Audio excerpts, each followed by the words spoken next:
তাহলে সব মাল তুলছে হ্যাঁ বাবা? হ্যাঁ, আজকের ঘরটা একটু বড় সড়ো করতে হবে। ওই বাড়িতে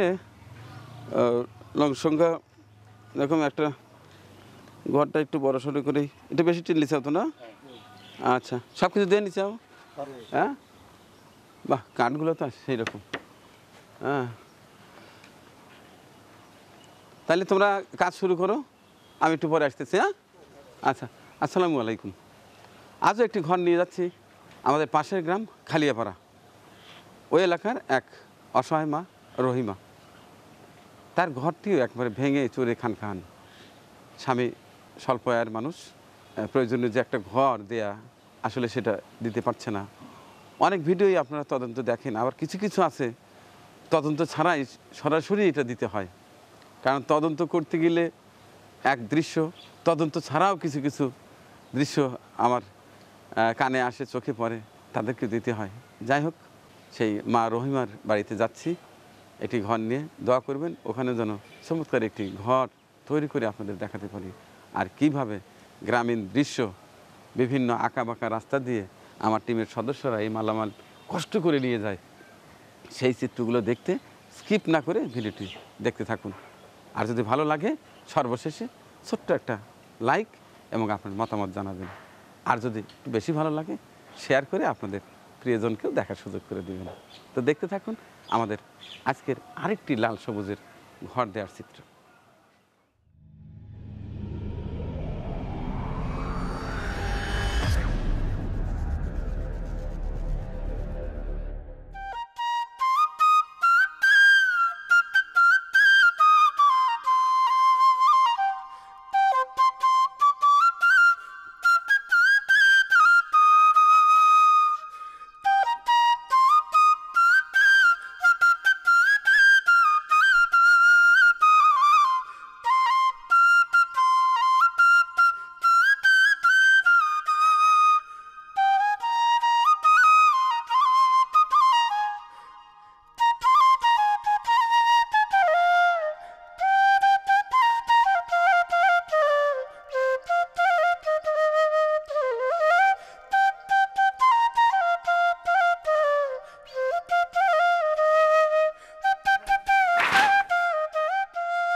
ঘর তো হচ্ছে ইনশাল্লাহ। ঘর ভালো হচ্ছে তো? পছন্দ হচ্ছে তো? খুব পছন্দ, খুব খুশি। আচ্ছা আচ্ছা আচ্ছা, খুব খুশি।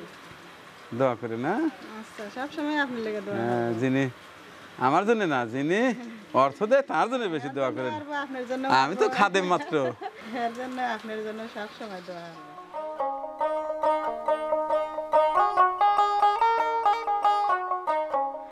এই ঘরটা একটু বড় করেছি কারণ এখানে সদস্যের সংখ্যা একটু বেশি। দুটো রুম দরকার ছিল। যেখানে না ঘরটা একটু বড়, এটা ভিতরে দেখি। এই যে এই পাশটায় একটা ঘর, বেশ বড় সড়ো রুম। আবার এই পাশটায় এই যে এখানে একটা পার্টিশন দিয়ে এই পাশটা একটা রুম।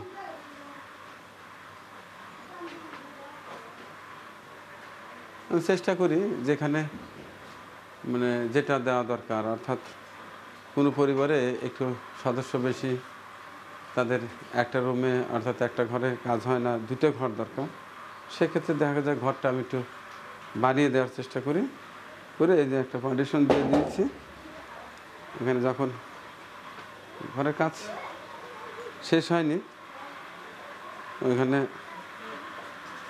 ওই যে এখন বাইরের বাউন্ডারি অর্থাৎ ডোয়ার কাজ হচ্ছে। বেশ শক্ত এখন ঘরগুলো, এই টিনগুলো খুব ভালো, লাল সবুজের টিন খুব ভালো। আর এই যে আমি সবসময় এই যে সিমেন্টের শক্ত খুঁটি ব্যবহার করার চেষ্টা করি। আর আমার এই ঘরে কোনো বাঁশ নেই, আর ধরনাগুলো মজবুত। অনেকে বলেন যে উপরে রুয়া দেন না কেন, যে আসলে রুয়া দিতে সময়টা অনেক লাগে, মিস্ত্রিও লাগে, এটা আসলে দরকার পড়ে না। আমি যে টিনগুলো ব্যবহার করি, টিনগুলো খুব শক্ত এবং এমনভাবে করা মানে নষ্ট হওয়ার আর কোনো ভয় নেই। আমি দেখে দেখে যেখানে পাওয়ার উপযোগী আমি সেখানে দেওয়ার চেষ্টা করি। এই মানবিক কাজগুলো করতে পরিশ্রমও হয়, আর আমার প্রতিটি অর্থ যেনারাই পাঠান চুলচেরা হিসাব রাখি। আর সবচেয়ে বড় কথা যে আমি আজ পর্যন্ত কারোর কাছে কোনো টাকা চাইনি। আমার কাজ দেখে আপনারা যারা যে কাজের জন্য টাকা পাঠাতেন উইলিংলি নিজের থেকে, ঠিক আমি সেইগুলোই করার চেষ্টা করি এবং আমার হিসাবও ওইভাবে রেখে দিই। আপনার নাম তো রহিমা না? রহিমা কিন্তু আমার মায়ের নাম, জানেন তো। যাক, মায়ের নামের নাম একজনকে ঘর দিতে পেরে খুব ভালো লাগছে। আর ঘর পেয়ে তো ভালো লাগতেছে। ঘরের খুব সমস্যা ছিল না? খুবই সমস্যা অনেক, বুঝছেন। যাক, এখন তো আর সেই সমস্যাটা নাই, আল্লাহ দিলে একটা ব্যবস্থা হয়ে গেছে ইনশাল্লাহ। হোক, হ্যাঁ, সুন্দর হবে না, আমি আবার আসবো ইনশাল্লাহ। আচ্ছা, ঠিক আছে।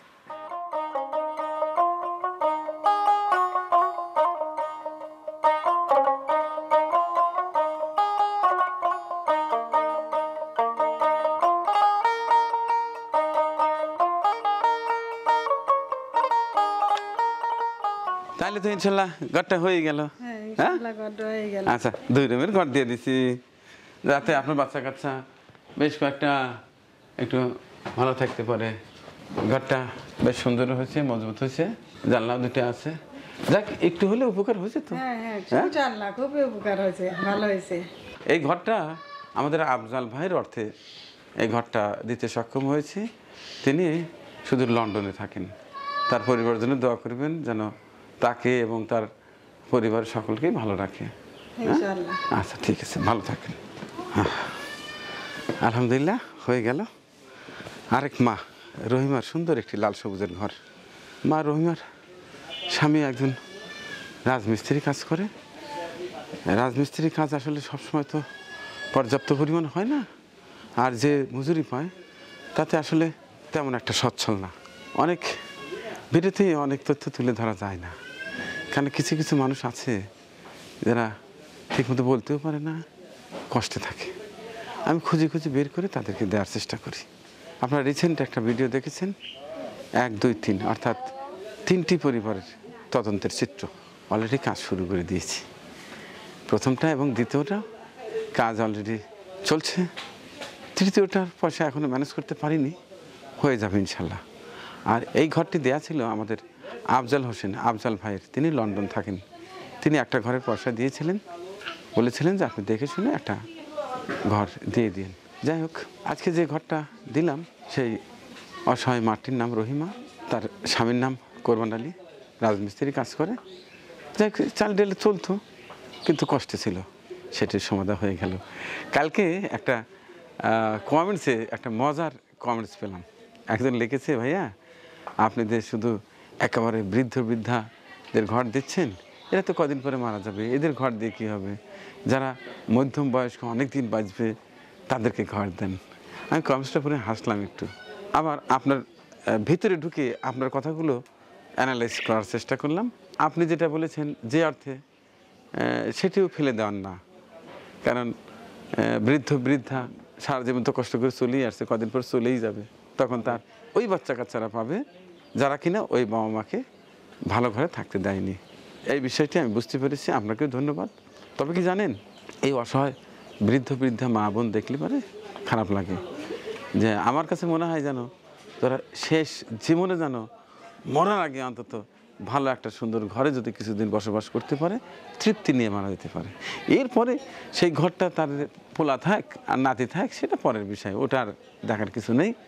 যাই হোক, আজকের যে ঘরটি দেওয়া হলো সেটি তো রহিমা খাতুন, মধ্যবয়স্ক, তার স্বামী রাজমিস্ত্রি কাজ করে। আশা করছি এই ভিডিওটি দেখে আপনার ভালো লাগবে যে মানিক ভাই আসলে এই ধরনের মহিলাকে দেওয়া উচিত। যাই হোক, দোয়া করছি আমাদের আফজাল ভাই, যিনি মাঝে মধ্যে আমার এই মানবিক কাজের সাথে থাকেন, আপনারা যে টাকা দিয়েছিলেন সেই টাকা দিয়ে এটা একটু বড় করে ঘর দেওয়ার চেষ্টা করেছি, 2 রুম, ওই টাকার মধ্যে হয়েছে, ম্যানেজ করে নিয়েছি আর কি। যাই হোক, দোয়া করছি আপনার জন্য, আপনার পরিবারের সকলের জন্য, সবাইকে যেন মহান আল্লাহ সুস্থ রাখেন, দীর্ঘজীবী করেন এবং যতদিন এই পৃথিবীতে বাঁচিয়ে রেখেছেন ভালো কাজের মধ্যেই থাকতে পারেন, বড় জন্মে যেন অনন্তকাল ভালো রাখেন এবং জান্নাতুল ফেরদৌসের মধ্যে চমৎকার একটি ঘর উপহার দেন এই ঘরের রচনায়। এই দোয়া করে আমার নিজের সুস্থতার জন্য দোয়া আছে শেষ করছি আজকের এই ভিডিও চিত্রটি। আল্লাহ হাফেজ।